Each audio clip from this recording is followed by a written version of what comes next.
آخری رسول محمد بن عبداللہ صلی اللہ علیہ وآلہ وسلم کے آنے کے بعد دین بھی مکمل ہو گیا اور نبیوں رسولوں کی آمد کا سلسلہ بھی۔ عنوان: بزم کونین پہلے سجائی گئی۔ اللہ کے نبی آدم کی اولاد بڑھتی چلی گئی اور زمین کے مختلف حصوں پر آباد ہوتی رہی، اپنے لیے مختلف پیشے بھی ڈھونڈتی رہی۔ انسان کو ایک خدا کی عبادت کا حکم دیا گیا تھا۔ لوگ وقت گزرنے کے ساتھ ساتھ اپنے دین کو بھولتے رہے اور اس میں اپنی مرضی اور خواہش کے عقیدے شامل کرتے رہے۔ اللہ کریم اپنی حکمت سے بندوں کی رہنمائی کے لیے پیغمبر یعنی نبی اور رسول بھیجتا رہا۔ الہامی کتابیں اور صحیفے بھی اپنے پیغمبروں پر نازل کرتا رہا۔ اللہ کے نبی لوگوں کی ہدایت اور رہنمائی کرتے رہے۔ آدم علیہ السلام، شیس علیہ السلام، ادریس علیہ السلام، نوح علیہ السلام، لوط علیہ السلام، داؤد علیہ السلام، سلیمان علیہ السلام، ذوالقرنین علیہ السلام، ہود علیہ السلام، خضر علیہ السلام، صالح علیہ السلام، ابراہیم علیہ السلام، اسماعیل علیہ السلام، اسحاق علیہ السلام، الیاس علیہ السلام، یسع علیہ السلام، ایوب علیہ السلام، ذوالکفل علیہ السلام، یعقوب علیہ السلام، یوسف علیہ السلام، یونس علیہ السلام، زکریا علیہ السلام، یحییٰ علیہ السلام، شعیب علیہ السلام، موسیٰ علیہ السلام، ہارون علیہ السلام، عیسیٰ علیہ السلام اور محمد رسول اللہ صلی اللہ علیہ وآلہ وسلم کے نام انہی نبیوں اور رسولوں میں سے ہیں۔ قرآن مجید ان نبیوں کا ذکر کرتا ہے۔ رسول اللہ کا نام محمد قرآن مجید میں 4 مرتبہ پکارا گیا ہے۔ قرآن مجید میں سب سے زیادہ ذکر اللہ کے نبی موسیٰ کا ملتا ہے۔ جب ایک نبی کی نبوت کا زمانہ ختم ہوتا تو اور نبی دنیا میں بھیج دیا جاتا۔ اللہ کریم کے بھیجے ہوئے نبیوں میں جناب نوح کو نمایاں مقام حاصل ہے۔ نوح کا پورا نام نوح بن لمق ہے۔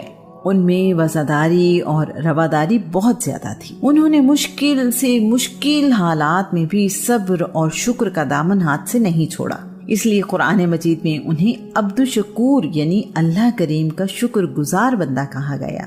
ان کی قوم بتوں کی عبادت کرتی تھی، جن میں یغوث، یعوق، نصر، ود اور سوا بڑے بت تھے۔ نوح علیہ السلام نے اپنی قوم کو ایک خدا کی عبادت کرنے اور گمراہی چھوڑنے کو کہا تو اس کی قوم نے جس رویے کا مظاہرہ کیا، قرآن پاک اس کے بارے میں یوں کہتا ہے۔ اس کی سرکش قوم کے ایک گروہ نے کہا، یہ نوح تمہارے ہی جیسا ایک عام انسان ہے جو تم پر برتری چاہتا ہے، یہ رسول نہیں۔ اگر اللہ رسول بھیجنا چاہتا تو فرشتوں کو انسانوں کی حیثیت سے نازل کرتا۔ توحید کی یہ بات تو بڑی ہی عجیب ہے جو ہم نے اپنے بزرگوں سے آج تک نہیں سنی۔ اس شخص کو جنون ہو گیا ہے اور بہکی بہکی باتیں کرتا ہے۔ تم کچھ عرصے تک اس کے انجام کا انتظار کرو۔ اللہ کے نبی نوح نے 480 سال کی عمر میں نبوت کا اعلان کیا۔ نوح علیہ السلام نے اپنی قوم کو 120 سال اللہ کی راہ پر آنے کی تبلیغ کی، لیکن صرف 80 لوگ ہی ان پر ایمان لائے۔ قرآن پاک اس بارے میں فرماتا ہے، تو اس کی قوم کے کافر سربراہوں نے کہا، ہم دیکھتے ہیں کہ تم ہمارے ہی جیسے بشر ہو، اور جن لوگوں نے تمہاری پیروی کی ہے سرسری نظر میں وہ سب معاشرے کے بے حیثیت لوگ ہیں، اور ہم دیکھ رہے ہیں کہ تمہیں ہم پر کوئی فضل و کمال حاصل نہیں، بلکہ ہم تو تمہیں جھوٹا سمجھتے ہیں۔ اس کے بعد نوح کی قوم ان سے کہتی تھی کہ ہم ان کے ساتھ بیٹھیں جنہیں ہم دیکھنا بھی پسند نہیں کرتے، ہم بڑی بڑی حیثیت اور مقام کے لوگ ہیں، ہم تم پر ایمان کیوں لائیں؟ پھر کہنے لگے، اے نوح تم نے ہم سے جھگڑا کیا، بلکہ بہت ہی زیادہ جھگڑا کیا ہے، تو جس عذاب سے تم ہمیں ڈرا رہے ہو لے آؤ وہ عذاب اگر تم سچے ہو۔ نوح اپنی قوم کو سمجھاتے رہے، لیکن قوم نوح نے ان کی ایک بات نہ سنی۔ انہیں اللہ کریم کی طرف بلایا جاتا تو وہ کانوں میں انگلیاں ٹھونس لیتے تھے۔ جب ان میں سے کوئی مرنے لگتا تو وہ اپنی اولاد کو وصیت کرتا کہ نوح پر ایمان نہ لانا۔ اللہ کریم نے اپنے نبی کو بتایا کہ جو لوگ ایمان لا چکے ہیں اب ان کے سوا اور کوئی ایمان نہیں لائے گا، لہٰذا جو کچھ وہ کر رہے ہیں ان سے آپ غمزدہ نہ ہوں۔ جب نوح کی عمر 600 سال ہوئی تو اللہ کریم نے اپنے نبی کو حقیقت بتا دی کہ اب اس قوم کا انجام قریب ہے۔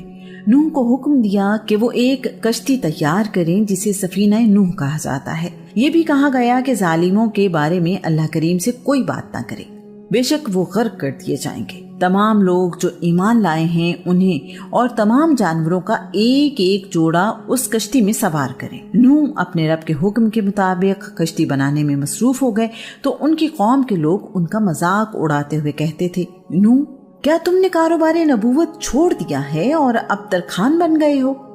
اے دیوانے، کشتی سمندر پر چلتی ہے، خشکی پر نہیں۔